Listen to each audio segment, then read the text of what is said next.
Olá, seja bem-vindo ao dia 119 da nossa jornada de leitura bíblica. Estamos no livro de Atos para hoje, capítulos 18 e 19, e também o Salmo 57. O que eu quero falar está aqui no capítulo 18, a partir do verso 1. Então, assim, o livro de Atos, ele mostra os atos dos apóstolos. E é legal que depois aqui a gente vai ver essas cartas, né, que foram escritas, que nem o capítulo 18 vai falar sobre a igreja em Corinto, depois em Éfeso e assim vai. Mas aqui, no capítulo 18, na igreja de Corinto, nós lemos. Depois disso, Paulo saiu de Atenas e foi para Corinto. Ali encontrou um judeu chamado Áquila, natural do Ponto, que havia chegado recentemente da Itália com Priscila, sua mulher, pois Cláudio havia ordenado que todos os judeus saíssem de Roma. Paulo foi vê-los. E uma vez que tinha a mesma profissão, ficou morando e trabalhando com eles, pois eram fabricantes de tendas. Todos os sábados eles debatiam na sinagoga e convencia judeus e gregos. Depois que Silas e Timóteo chegaram da Macedônia, Paulo se dedicou exclusivamente à pregação, testemunhando aos judeus que Jesus era o Cristo.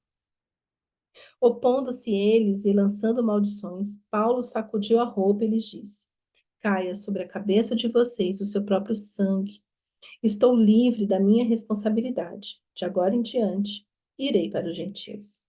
Então Paulo saiu da sinagoga e foi para a casa de Tício Justo, que era temente a Deus e que morava ao lado da sinagoga. Crispo, chefe da sinagoga, creu no Senhor, ele e toda a sua casa. E dos coríntios que o ouviam, muitos criam e eram batizados. Certa noite, o Senhor falou a Paulo em visão: Não tenha medo. Continue falando e não fique calado, pois estou com você, e ninguém vai lhe fazer mal ou feri-lo, porque tenho muita gente nesta cidade. Assim, Paulo ficou ali durante 1 ano e meio, ensinando-lhes a palavra de Deus. Sendo Galho procônsul da Acaia, os judeus fizeram em conjunto, um levante contra Paulo e o levaram ao tribunal, fazendo a seguinte acusação: Este homem está persuadindo o povo a adorar a Deus da maneira contrária à lei. Quando Paulo ia começar a falar, Galho disse aos judeus: Se vocês, judeus, estivessem apresentando queixa de algum delito ou crime grave, seria razoável que eu os ouvisse. Mas visto que se trata de uma questão de palavras e nomes da sua própria lei, resolvam o problema vocês mesmos. Não serei juiz dessas coisas. E mandou expulsá-los do tribunal. Então todos se voltaram contra Sóstenes, o chefe da sinagoga, e o espancaram diante do tribunal. Mas Galho não demonstrou nenhuma preocupação com isso. Maravilhoso, né? Tipo, ele falou assim: Meu, se vira vocês. Vocês estão falando aí. Realmente, né? Como que ele ia se meter numa coisa que ele não conhecia? Isso acontece até os dias de hoje, né? Por isso que é tão importante essa liberdade religiosa. Não pode ser uma questão política. Não pode, nunca pode, não vai poder ser. Por quê? Porque cada religião tem os seus usos e costumes. Mas é lógico, né, que a religião, né, se a religião é matar alguém, então melhor não. É melhor não. Né? Aí sim tem que intervir, mas nessa questão de adoração, como adorar, o que fazer, tem uma coisa que a gente tem que resolver entre a gente. Mas assim, né? é, Paulo, ele era constante no ensino da palavra. E uma vez que ele teve um encontro pessoal com Cristo, ele não voltou atrás, mesmo sofrendo tanta perseguição. Isso, para mim, é motivo de esperança e também de encorajamento para os nossos dias. Porque vivemos dias onde está cada vez assim, mais, está cada dia mais essencial que a gente deixe claro quais são nossos valores, os nossos princípios e no que a gente acredita. Eu amo isso que ele, todos os sábados, ele debatia na sinagoga e convencia judeus e gregos, ou seja, judeus e gentios. Já tinha gentios que frequentavam a sinagoga nesse tempo. Nesse ano eu tenho tido o privilégio também de participar de uma sinagoga, mas uma sinagoga judaica messiânica, que acredita em Jesus, né? Porque se o judeu não acredita em Jesus, eu nem quero ouvir o que ele tem para falar, que para mim não faz sentido. Eu não tenho o dom de Paulo, né, de pregar para judeus, mas eu tenho o dom de pregar para crente que acha que é crente, né? Então cada um com o seu dom. Mas eu amo isso, que ele ia e ele conseguia convencer judeus e gregos. E eu amo essa parte assim, opondo-se eles, lançando maldições, Paulo sacudiu a roupa e lhes disse: caia sobre a cabeça de vocês o seu próprio sangue. Estou livre da minha responsabilidade, de agora em diante irei para os gentios. Por que que Paulo fez isso? Porque Jesus falou: quando você chegar numa cidade, você pregue o evangelho. Aqueles que aceitarem e se converterem, amém, alegre-se com eles. Mas aqueles que te rejeitarem, sacuda o pó das suas sandálias, que isso servirá de testemunho contra eles no dia do juízo. Gente, Jesus é para quem quer ele.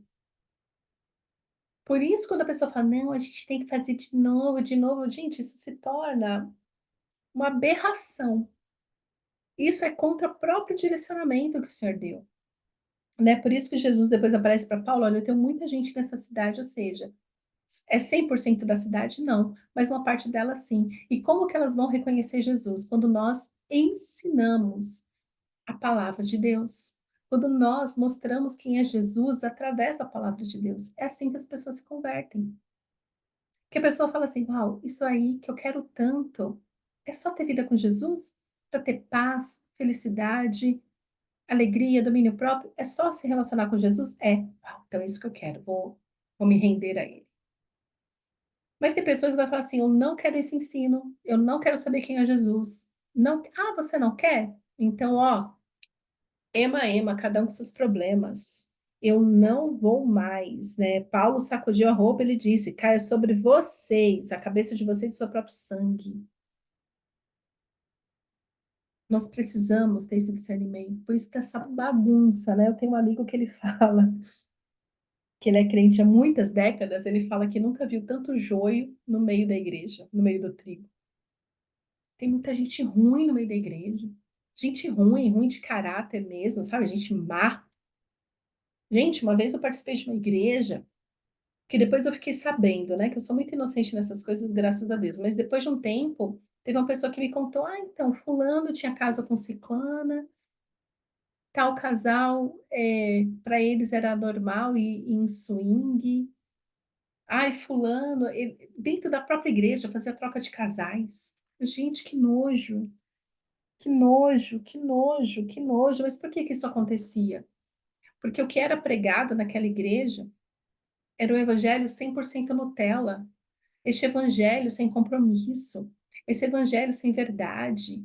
Um evangelho criado por homens, de ai, uma vez salvo, para sempre salvo. Ai, você não precisa fazer nada, Jesus é tudo. Nutella, que não leva as pessoas a realmente terem um compromisso com o Senhor. O que Paulo fazia aqui era chamar as pessoas à responsabilidade, chamar as pessoas para um lugar de transformação, um lugar de novidade de vida. Esse é o problema que tem tanta gente ruim no meio da igreja, porque a palavra de Deus não está sendo mais pregada. O que está sendo pregado são conceitos teológicos, filosóficos, baseado numa coisa bem distante da palavra de Deus. Por exemplo, esses dias eu recebi um vídeo que depois eu fui atrás do cara. Falei, meu Deus do céu, que desgraça, Senhor, que desgraça. Era um vídeo de um cara. Eu ri, mas depois eu falei, não, não posso rir dessas coisas não, porque é triste demais o que estão fazendo com a palavra de Deus. Mas enfim, ele falava assim, olha, ele tem um acampamento que ele leva a galera para fazer um mapeamento espiritual da pessoa. E na propaganda deste mapeamento espiritual, ele usando Bíblia, ele com a Bíblia na mão, dizendo que é um seguidor de Cristo. Olha a confusão.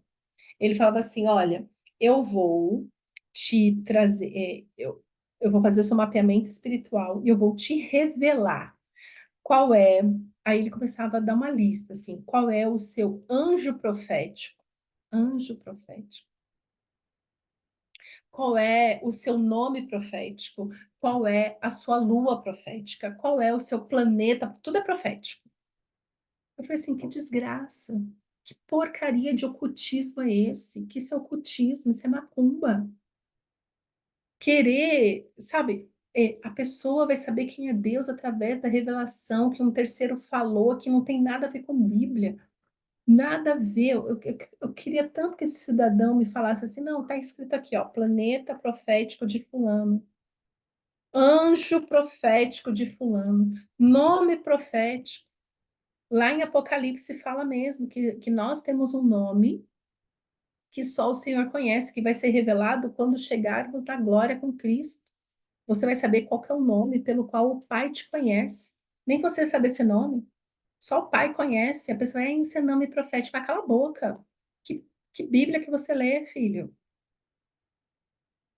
Gente, pelo amor de Deus, é por isso que você precisa ler Bíblia, para você não cair nessas armadilhas. Sabe o que que é o pior?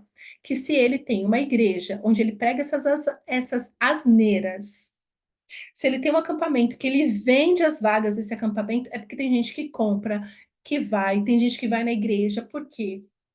Pessoas que não querem ter a responsabilidade de ler, de ter uma vida transformada, que é uma palavra mastigada, e fica comendo porcaria, se alimentando de porcaria, porque isso é porcaria. Isso é demoníaco. É demoníaco. Isso é ocultismo, isso é feitiçaria. É nojento isso. Mas tem pessoas que querem isso, preferem isso. Essa coisa Nutella, essa coisa confusa. Aí depois, né, que a pessoa vai, pagam dinheiro para participar desse evento nojento. Aí a vida dela não vai para frente, né? Porque afinal é loucura. Ela vai, na verdade, para o manicômio, passa um final de semana no manicômio, sai de lá com várias coisas horríveis, totalmente distorcidas. Aí a vida dela não vai para frente, aí o casamento dela é desfeito, tudo na vida dela é destruído. Aí, aí essa mesma pessoa tem a coragem de falar assim: ai, eu odeio igreja, porque a igreja acabou comigo. Ah, cala a boca. Que igreja acabou o quê, meu querido? Que igreja o quê? Ai, é tudo mentira, Jesus não existe. Ai, pode ver.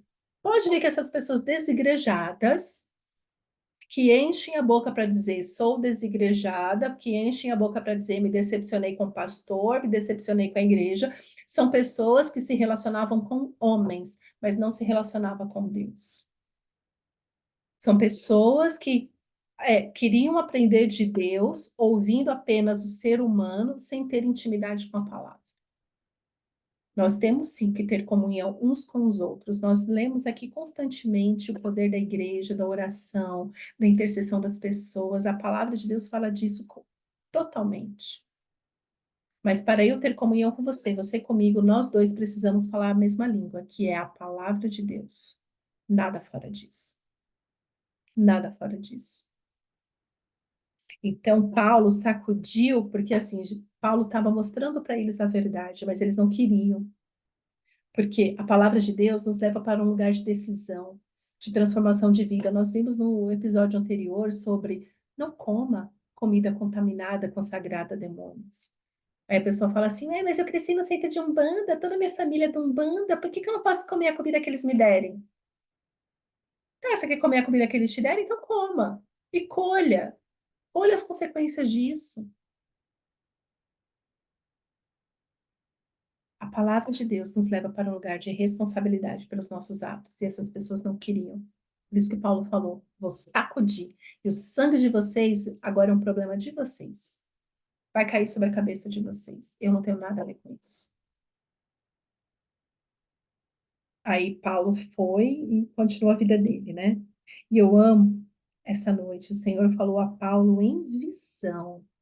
Jesus apareceu de novo para Paulo e disse: não tenha medo, continue falando e não fique calado. Porque, gente, é verdade. Eu falo isso porque eu só tenho esse podcast por enquanto.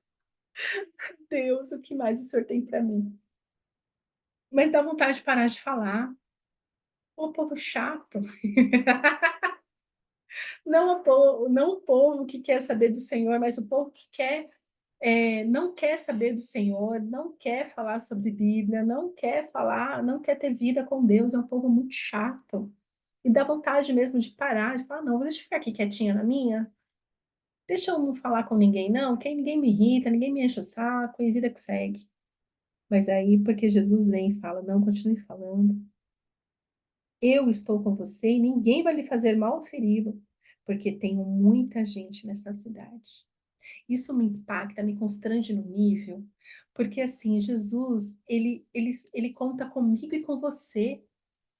Não é só comigo, não, que estou aqui gravando esse podcast, ele conta com você também que está ouvindo, para que através de você pessoas saibam quem ele é. E ele fala assim: olha, eu tenho muita gente aqui, você precisa continuar falando da palavra, pregando a verdade, para que essas pessoas ouçam e venham ter relacionamento comigo.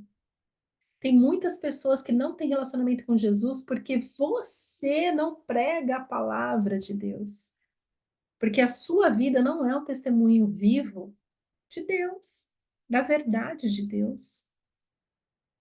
Eu falo isso constantemente, eu vou continuar falando, porque para mim, é, eu creio muito nisso. Não tem nada que Deus vai fazer através de você que primeiro não faça em você. Paulo pregava para que mais pessoas tivessem esse relacionamento aqui, ó, com Jesus. Quando Jesus aparece a Paulo em visão, Paulo continua pregando, por quê? Para que pessoas venham ter mais relacionamento com Jesus, também tenha visões com Jesus, também ouça diretamente de Jesus. É para isso que eu estou aqui, para que você seja motivado a ter relacionamento com Deus, que eu preciso de amigo crente. Tá muito difícil a minha vida sem ter amigo crente de verdade. Não, eu tenho alguns. Graças a Deus, eu tenho algumas amigas muito preciosas que amam o Senhor, que amam a palavra de Deus. Glória a Deus, mas eu quero mais. Quero mais, sabe? Eu preciso de mais pessoas que amam a Jesus. Não que diz que ama e fica aí atrás de planeta profético. Não, planeta profético, planeta profético eu ri. Eu falei, meu Deus, que criatividade! Planeta profético. Ô, meu querido, ô, minha querida, vai ter vida com Jesus, que a vida com Jesus é maravilhosa. Para de se alimentar de conceitos religiosos e vai fundo na sua espiritualidade, onde você terá uma visão de Cristo, direcionando os seus passos, passo a passo, falando com você audivelmente. Isso que aconteceu com Paulo. Jesus, que está vivo, quer fazer comigo e com você no dia de hoje. Mas para isso nós precisamos buscá-lo, estar com o nosso coração sedento, aberto para ele. Amém? Pai, obrigada pela tua palavra. Ó Senhor, nos tira dessa mesquinharia. Nos tira, Senhor, deste lugar de raso, de entendimento e conhecimento do Senhor. Nos leva, Pai, a níveis mais profundos de entendimento da tua palavra, de vida com o Senhor. Que possamos, Senhor, te amar cada vez mais. É por isso que ansiamos e falamos: vem, Jesus, queremos te ver, queremos te ouvir. Amém.